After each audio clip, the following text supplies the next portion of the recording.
नमस्कार, आप देख रहे हैं केकेडी न्यूज में आपके साथ रुतिका थपलियाल। बीएसपी सुप्रीमो ने दिल्ली में अपना सरकारी बंगला खाली कर दिया है। उन्हें त्यागराज रोड पर टाइप 8 वाला बड़ा सरकारी घर मिला था, जो आमतौर पर सीनियर मंत्रियों या सुप्रीम कोर्ट के जज को ही मिलता है।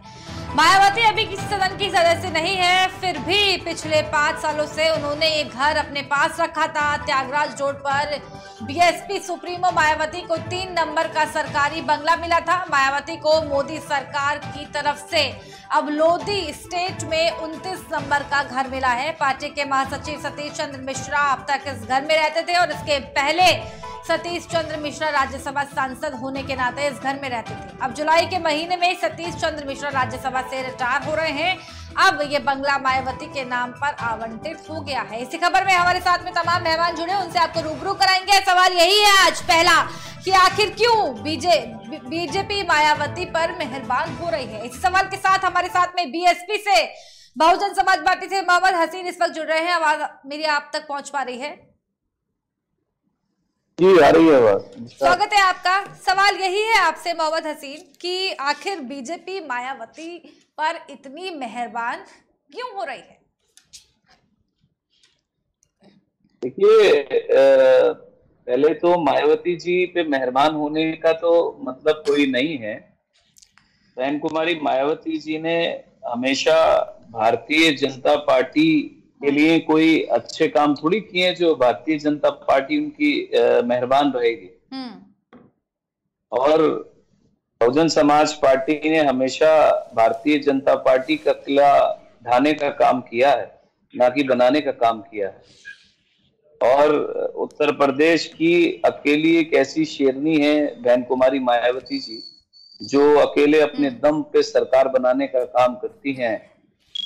और आज भारतीय जनता पार्टी ने जो हिंदू मुसलमान का काट खेल कर जो 2 बार उत्तर प्रदेश में सरकार बनाई है, तो ये ज्यादा दिन तक नहीं चलने वाली है। ये बात आप समझ लीजिए। जी क्या चुनाव में जो वोट पड़ा है बीजेपी को, बीजेपी के समर्थन में जो आई है बीएसपी, क्या उसका तोहफा दिया जा रहा है सर? नहीं, समर्थन में कहां पर आई है? किसने कह दिया कि बहन कुमारी मायावती जी भारतीय जनता पार्टी के समर्थन में थी? ये किसने कह दिया? ये गलतफहमी है। और बहन कुमारी मायावती जी अकेले दम पर उत्तर प्रदेश में चुनाव लड़ा है उन्होंने। और ये तो हिंदू मुस्लिम का जो एक कार्ड किला है आपका 80-20 का, माननीय योगी आदित्यनाथ जी ने, तो उसी का बंटवारा करके उन्होंने सरकार उत्तर प्रदेश में बनाई है। ये गलतफहमी है कि आपके भारतीय जनता पार्टी कोई तोहफा देने का काम कर रही है या बहन कुमारी मायावती जी ने आपका सपोर्ट करने का काम किया है उन्हें। ऐसा कुछ नहीं।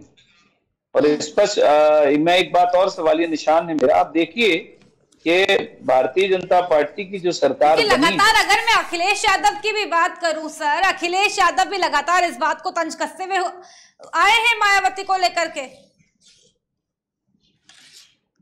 देखिए, अखिलेश यादव जी का एक अलग पॉलिसी है और आपके खास करके जिस प्रकार समाजवादी पार्टी ने इस उत्तर प्रदेश में बहन कुमारी मायावती जी के लिए जो अफवाहें उड़ाई गई हैं कि भारतीय जनता पार्टी को समर्थन दे देंगी बहन कुमारी मायावती जी, उनकी सीटें कम पड़ेंगी, तो आपके उन्हें समर्थन देकर भारतीय जनता पार्टी की सरकार बनाने का काम करेंगी, ये सब पूरी रूमर इस 2022 के चुनाव में उड़ाई गई है। और मैं आपको बता देता हूं, खास तौर पर आगरा में हमारे और उत्तर प्रदेश में चलाई गई है। ये रूमर चलाकर समाजवादी पार्टी ने मुस्लिम वोट एकत्रित किए हैं। ये रूमर चलाई है पूरे। एक क्लिपिंग थी जिसमें 2012 का चुनाव था मेरठ विधानसभा का, जिसमें याकूब कुरैशी जी चुनाव लड़ रहे थे। उसमें एक बहन कुमारी मायावती जी का एक स्टेटमेंट था कि कुछ कट्टरपंथियों द्वारा आपके ऐसे एक स्टेटमेंट दिया था बहन कुमारी मायावती जी ने, तो वो पूरे मुस्लिम समाज के लिए उन्होंने, समाजवादी पार्टी के लोगों ने चलाया उसे, और ये साबित किया कि मुस्लिम विरोधी है बहन कुमारी मायावती जी। लेकिन एक सवाल ये भी तो है सर कि अभी फैसला होना भी, जिस तरीके से बीएसपी के सूत्रों की हम बात करें तो हो सकता है, उनका कहना है कि वे अपने ही घर पर रहें, अभी फैसला होना भी बाकी है, आगे क्या होगा। और सवाल एक ये भी है, अगर मैं 2022 के विधानसभा चुनाव की बात करूं तो बीएसपी क्यों पीछे हट गई है, क्यों इतने कम आंकड़ों में सिमट कर रह गई है बीएसपी? देखिए, सबसे बड़ी बात यह है कि जिस तरीके से भारतीय जनता पार्टी अब तक पिछले 5 सालों से जो राजनीति करती आ रही है उत्तर प्रदेश में, वो बंटवारे की राजनीति की है उन्होंने। आप भी समझ लिए, उन्होंने एक ट्रम्प कार्ड खेला है कि सब हिंदू हैं। ठीक है, बीजेपी से सूरजपाल जी हमारे साथ में जुड़े हैं, मैं आपके पास लौटूंगी, मैं लौट रही हूँ, मैं फौरन लौट रही हूँ आपके पास से। बीजेपी से सूरजपाल इस वक्त हमारे साथ में यहाँ पर जुड़े हुए हैं, आवाज पहुंच पा रही मेरी आप तक? जी मैम, पूरी आवाज आ रही है। जी, सबसे पहले स्वागत है, लेकिन सवाल ये है, इसी बड़े सवाल के साथ आपके पास में आ रही हूँ, आखिर बीजेपी बसपा पर, बसपा सुप्रीमो मायावती पर आखिर क्यों इतनी जो है मेहरबान हो रही है? धन्यवाद बहन, सर्वप्रथम आपके इस चैनल के माध्यम से मैं अपनी बात आम जनमानस तक पहुंचा पा रहा हूं। और आज ये मेरे लिए बहुत ही खास दिन है, क्योंकि आज से 8 वर्ष पूर्व आदरणीय श्री नरेंद्र मोदी जी प्रधानमंत्री के पद पर विराजे थे। उसके लिए मैं आप सभी का धन्यवाद देता हूं कि आपके चैनल के माध्यम से मैं अपनी बात रख रहा हूं।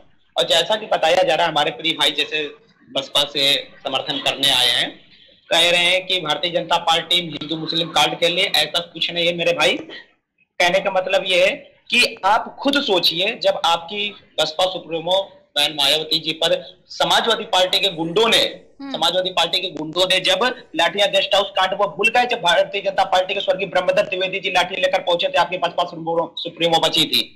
आप ये भारतीय जनता पार्टी सबका साथ सबका विकास सबका प्रयास करके सबका साथ विकास करने वाली पार्टी है। इसमें चाहे अखिलेश यादव जी हो, चाहे मायावती जी हो, चाहे राहुल गांधी जी हो, अगर जहां भारतीय जनता पार्टी विकास देखती है, सुशासन देखती है, हर एक प्रकार के आम आदमी जनमानस का अगर साथ देखना चाहती है तो हर एक व्यक्ति के साथ खड़ी है। ऐसा किसी से कुछ संबंध नहीं है, जैसा आप बता रहे हैं कि हिंदू मुस्लिम मायावती सरकार में कई घोटाले हुए हैं, चाहे एनआरएचएम घोटाले की बात करें, लखनऊ नोएडा स्मारक घोटाले की बात करें, ताज कॉरिडोर घोटाले में भी घिर चुकी है मायावती सरकार। तो क्या मायावती सरकार में कई घोटाले हुए हैं, उन पर पर्दा डालने की कोशिश कर रही है बीजेपी? ऐसा कुछ नहीं है। सब जो पत्ते खुलते जा रहे हैं, सब या तो प्रदेश में अपराधी जो हैं अपराध छोड़ रहे हैं या प्रदेश के बाहर जा रहे हैं। और दूसरी बात, जिनके भी चाहे चारा घोटाला में लालू जी हो, राहुल गांधी जी हो, कोई भी अन्य नेता हो, कोई बख्शा नहीं जाएगा, बस समय का इंतजार है। और जिस नेता की पोल खुलती जा रही है, वो चाहे भारतीय जनता पार्टी का नेता हो या विपक्ष किसी दल का नेता हो, कोई किसी पर एहसान नहीं कर रहा, कोई किसी पर मेहरबान नहीं है। सीधी बात, भारतीय जनता पार्टी अपराधियों और अपराध करने वाले या अत्याचार करने वाले लोगों को जरा से भी बढ़ावा नहीं दे रही, ना ही देगी। आप निश्चित रहिए, आपने बताया है, इस विषय पर भी जल्दी आपको नए प्रस्ताव मिलेंगे। और एक सवाल ये भी मैं आपसे ले लेती हूँ, आखिरी सवाल ले रही हूँ, क्या जिस तरीके से 2022 के विधानसभा चुनाव में जिस तरीके से क्या बीजेपी का समर्थन किया गया बसपा ने, क्या इसी का तोहफा मिल रहा है? देखिए, बीजेपी का समर्थन तो उत्तर प्रदेश की 30 करोड़ जनता ने करा है भारतीय जनता पार्टी का। उन्होंने 2017 से 2022 के बीच में योगी आदित्यनाथ जी के जो कार्य देखे हैं, उस विषय पर समर्थन मिला है भारतीय जनता पार्टी को। ये किसी नहीं, अगर समर्थन हुआ होता, जो इनके एक विधायक हो, हमारे उत्तर प्रदेश में 403 विधानसभा में से एक विधायक बनकर आता, ये भी ना होता। समर्थन होता है, समर्थन हमारे अन्य पिछड़े साथियों का हुआ है, समर्थन हमारे दलित भाइयों का हुआ है, समर्थन हमारे ब्राह्मण भाइयों का हुआ है, समर्थन हमारे पूरे उत्तर प्रदेश की जनता का हुआ है, योगी आदित्यनाथ जी के कार्यों का हुआ है। इस वजह से हम 403 विधानसभा में से अपनी सरकार बनाकर और एक मजबूत सरकार, स्थिर सरकार बनाकर प्रदेश में एक बार पुनः योगी आदित्यनाथ जी को मुख्यमंत्री बनाइए। इसमें किसी का समर्थन नहीं है। ठीक है, सूरजपाल जी बहुत धन्यवाद आपका। सूरजपाल जी बहुत धन्यवाद आपका, और मोहम्मद हसीन आपका भी बहुत धन्यवाद। रुक करेंगे हमारी अगली खबर की तरफ, लेकिन उससे पहले एक छोटा सा ब्रेक, जल्द हाजिर होंगे। मेरे हमारे साथ देखते रहिए केकेडी न्यूज। बहुत बहुत धन्यवाद।